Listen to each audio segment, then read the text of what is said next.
Today, we're going to dig into a really popular method for improving your English speaking skills.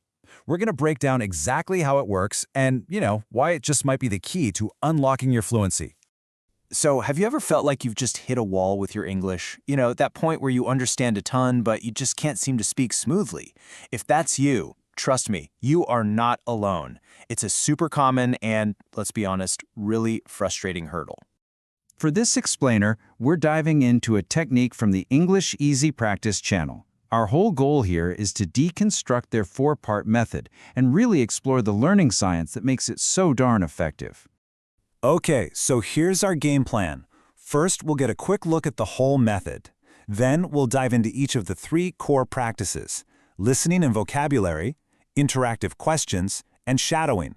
And we'll wrap it all up by looking at the mindset you absolutely need to make it stick. So, what is the big picture here?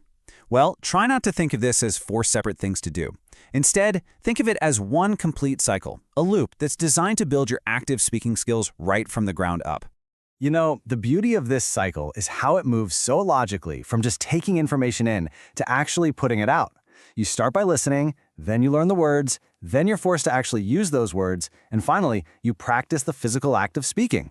It's like a full workout for both your brain and your mouth. Let's start with the foundation, right? Listening and vocabulary.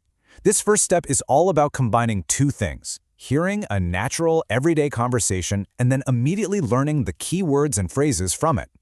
So in the example conversation, a character finds out a book is almost sold out and totally changes their mind, saying this.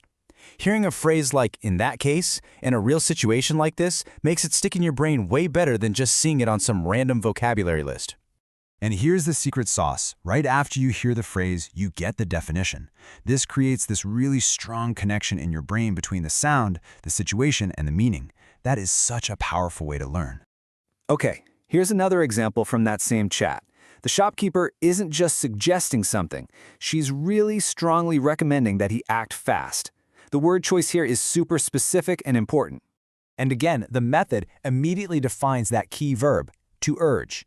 By doing this listen then define process over and over, you're building a vocabulary that's actually practical and ready to use because you've already heard exactly how it works in a sentence. All right, so you've listened, you've learned some new words. How do we make that knowledge active? Well, that brings us to phase 2, where we turn that passive understanding into a skill you can actually use.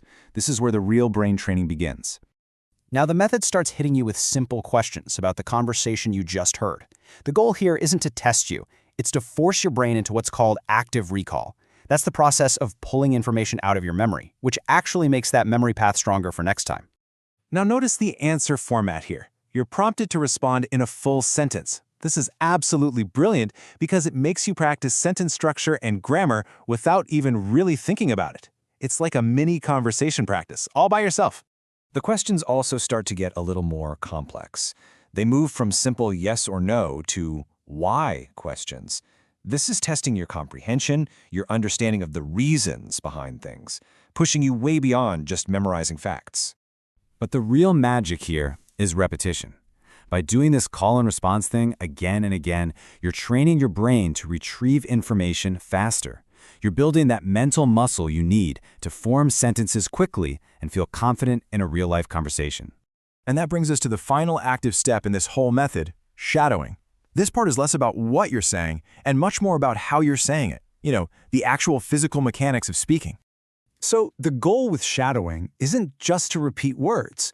It's to copy the music of the language. You're trying to mimic the rhythm, the intonation, the stress, the whole flow of how a native speaker sounds. The idea is pretty simple. You try to speak at the exact same time as the audio, just like a shadow follows a person.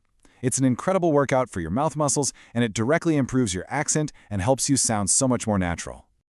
Look, a great method is pretty much useless if you don't stick with it. And that's why the final piece of this puzzle isn't a technique at all, but a mindset. And the source material actually addresses this head-on. I mean, this line perfectly captures that feeling that causes so many of us to just give up. The method actually acknowledges that feeling frustrated is a totally normal part of learning, which makes the advice that comes next feel so much more real. This right here is the core message. Learning a language is a marathon, not a sprint. It's so tempting to want results overnight, but real fluency, That's built with patience. And accepting this is the first real step to success. So, think of it this way. The four-step method is the engine, but these principles, these are the fuel.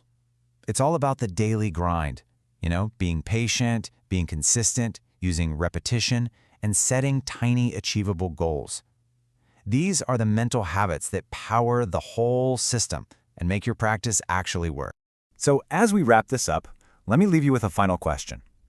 Looking at this whole system, the listening, the vocab, the interactive practice, and the shadowing, which of these pieces is missing from your own English journey? Answering that question honestly might just be the key to finally breaking through that plateau.